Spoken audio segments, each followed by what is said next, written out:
10 লক্ষ হাদিসের মুহাদ্দিস ইমাম আহমেদ ইবনে হাম্বল রহমাতুল্লাহ আলাইহি একেবারে শেষ অবস্থায় চলে এসেছেন, মৃত্যুর দেড়গোড়ায়।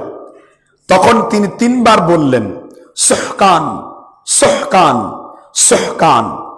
ইমাম হাম্বলের ছেলে ইমাম আব্দুল্লাহ, তিনি মুহাদ্দিস ছিলেন, তিনি জিজ্ঞাসা করলেন, আব্বাজান আপনি 3 বার একটি কথা বললেন সুহকান, আমার সামনে থেকে দূরে সরে যাও, লা বা'দা লা বা'দা লা বা'দা, এখনই নয় এখনই নয় এখনই নয়।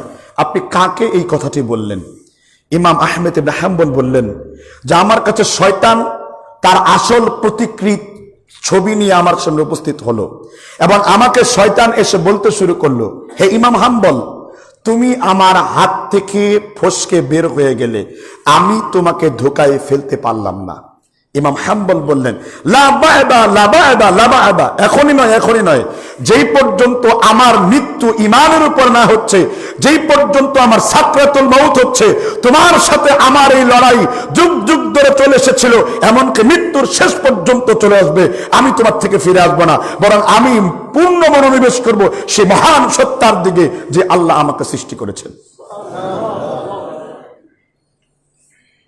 এটাকে বলা হয় সাকরাতুল মাউত, মৃত্যুর সময় সর্বশেষ শয়তান আপনাকে ধোঁকা দিবে। আমি যে ঘটনাটি উল্লেখ করলাম কিতাবুজ জুহুদ এবং সিয়ারু Alam Nubala, Imam Shamsuddin Dhahabi, part number 1, the page number হলো 48, এখানে এটা উল্লেখ করা হয়েছে।